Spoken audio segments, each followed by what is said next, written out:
Steel flexi strong TMT बार, ये strong के साथ फ्लेक्सिबल भी है। आपदा मुसीबत कोई भी आए, ये घर को अटूट बनाए। जब TMT फ्लेक्सी स्ट्रॉन्ग, तो घर रहे हमेशा के लिए स्ट्रॉन्ग।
ये स्टाइल का मामला है। रूपा फ्रंटलाइन।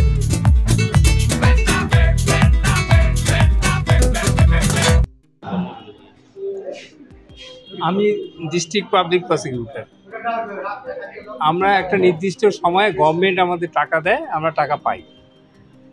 এইবারও গভর্নমেন্ট সাফিসিয়েন্ট টাকা দিয়েছে আমাদেরকে, মানে আমাদের সরকারি উকিল যারা আছে, পিপি, জিপি এবং প্যানেল পিপি, অ্যাডিশনাল পিপি, এদের দেওয়ার জন্য গভর্নমেন্ট সাফিসিয়েন্ট টাকা পাঠিয়েছে। ঠিক আছে, তো এইবার হয়েছে কি, ডিস্ট্রিক্ট ম্যাজিস্ট্রেট ইচ্ছাকৃতভাবে আমার বিলটা স্টপ করেছে। দিনাটায় একজন অ্যাডিশনাল পিপি আছে, তার বিলটা স্টপ করেছে, এবং মেকলিগঞ্জে একজন অ্যাডিশনাল পিপি আছে, তার বিলটা স্টপ করেছে।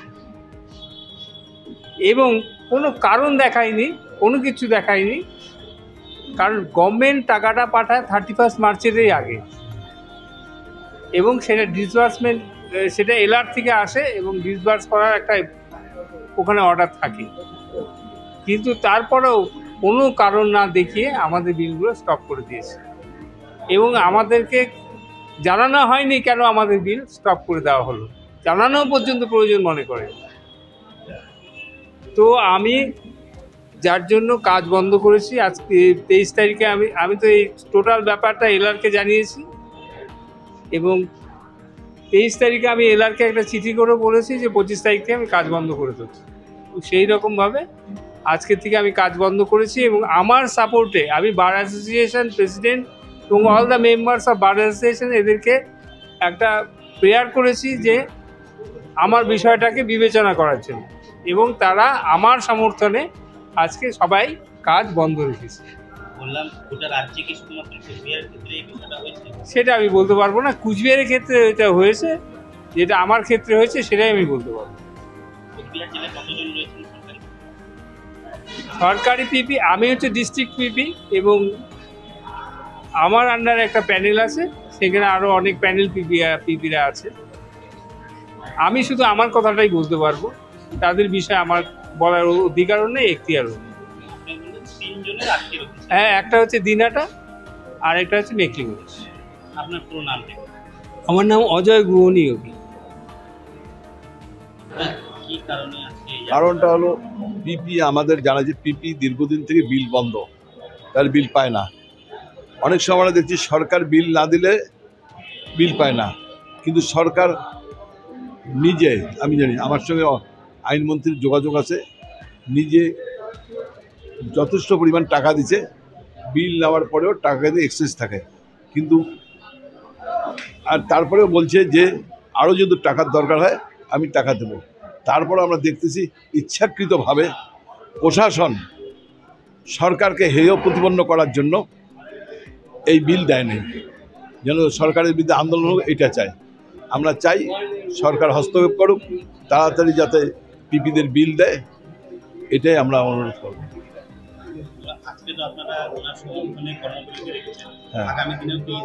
হ্যাঁ, যদি 2-3 দিনের মধ্যে না হয়, আমরা পিপির সাথে আছি, পিপিকে সমর্থন করে আন্দোলন, আরও বৃহৎ আন্দোলন হবে, এবং এই কথাগুলা চিফ মিনিস্টার এবং আইনমন্ত্রীকে আমরা জানাচ্ছি। এই যে একটা কর্মবিরতির ডাক দিয়েছেন, এতে তো সাধারণ মানুষের একটা হিংসার শিকার হতে হচ্ছে।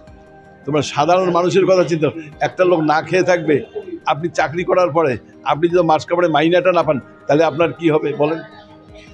সবারটাই দেখতে হবে, যেমন সাধারণ মানুষেরটা দেখবো তেমন তাদেরটাও দেখতে হবে। সারা বছর কাজ করার পরে সে পাবে না, সেটা তো হয় না। সেই জন্য আমরা সরকার কেন পায়নি, টাকা দেওয়ার পরে কেন টাকা দিচ্ছে না প্রশাসন, এই জন্যই আমরা চিফ মিনিস্টার এবং আইনমন্ত্রীকে আমরা জানাবো যে অতি শীঘ্র হস্তক্ষেপ করে এর একটা সুহারা করা হোক। কর্মবিরতি কি আজকেই না আগামীকাল? আজকে আছে, কালকে তো বন্ধ, রোববার বন্ধ। আজকে হওয়ার পরে আজকে আমাদের এক্সিকিউটিভ মিটিং আছে, এক্সিকিউটিভ মিটিং করে তার সোমবার মঙ্গল থেকে কী হবে সেটা আমরা জানাই দেবো।